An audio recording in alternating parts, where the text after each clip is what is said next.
You have Palestinian artists underneath your stable, and also you're well aware on hip hop across the planet.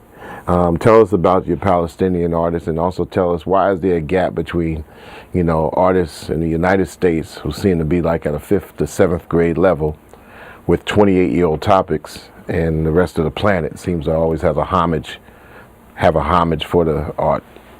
Well, my Palestinian rapper, and I'm getting more actually as we speak.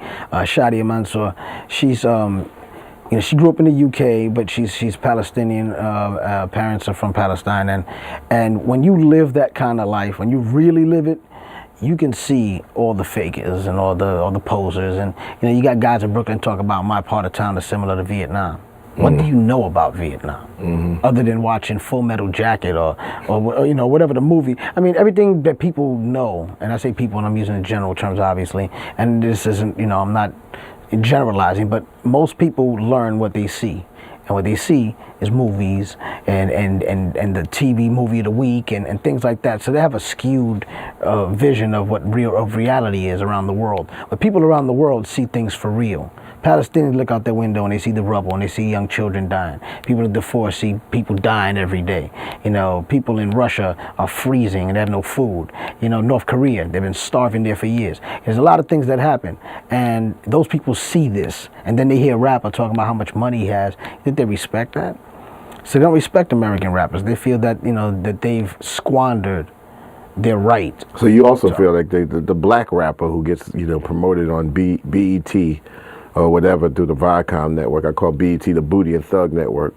I mean, the black rapper seems to have lost that ghetto pass around the world, because now it seems like the people can't relate to the black rapper because they're not talking about coming up from the bottom. They're talking about just having and bragging.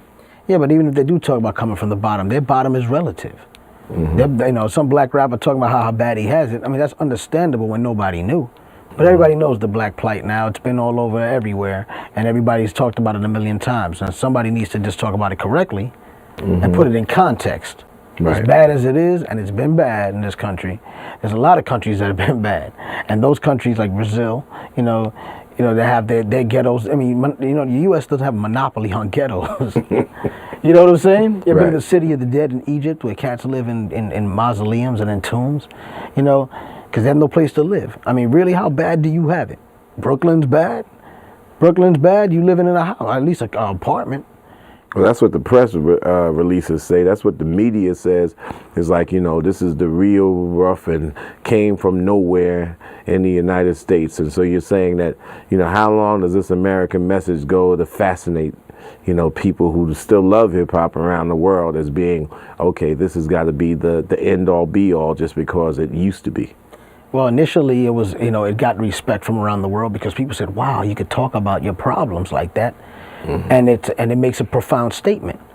But it became a caricature of itself. Now all of a sudden, well, I'm not talking about my problems. I'm glorifying how my problems are. They make me rougher than you. Really? It's like, wait a minute. It wasn't about how rough it was. If you listen to the message, Melly Mel and them dudes were saying how they wanted to get out.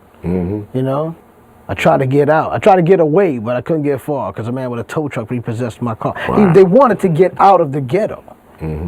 And now you got rappers talking about no matter how large I get, I'm staying in the projects.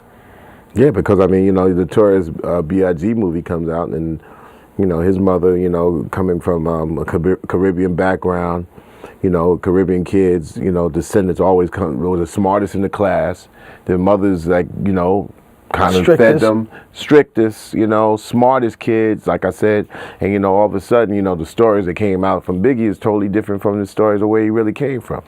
Well, and in that area of Brooklyn, is not really that, the worst area of Bed-Stuy. It was the area where, people worked hard and well-to-do. How come those qualities don't get talked about in the music as much as, the story that happens to just come out of the ghetto? Because really, seriously, I mean, there's more people in the black community trying to do better for the family, or trying to do better for the people and themselves, as opposed to those not.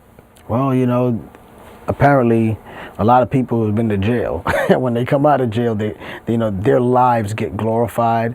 You know, we were talking about a while back, man, when somebody went to jail, you kind of had to lie about your uncle, your cousin who been in jail. Yeah, you know, he down south for a couple of, you know, from 5 to 10. Yeah, you know, so like a shameful thing. Yeah, you know what I'm saying? Yeah, he's visiting family for 5 to 10. You know, but now, you know, it's like, yeah, my man's up north, man. He's doing his thing in jail. It's like you're proud of that now. Yeah, there's that needle to stick in the chest after somebody comes out. Right. You put, Yeah, so you know when they come out, you know they, you know, to mask all the humiliation that they've been through, because the jail is a humiliating experience, and I've never been through it, and I don't want to go through it. But these cats come out, and then they get deified by these young kids who say, "Yo, this guy must have really been tough. He survived 10 years up north." So now, you know, they follow this guy, and they want to be like him, and then, you know, even if they're not like him, and that's the ultimate form of super thug. You know, the guy that's been in jail for so long and made it out alive. You know, and they can tell stories that you'll never really know are true, because you ain't been there. So that leads them young kids to tell stories that aren't really true. And who's going to question them? He can't question his boy that's been up north. You know, so it's just a huge cycle. It's a ball of confusion, like just to quote what you said earlier.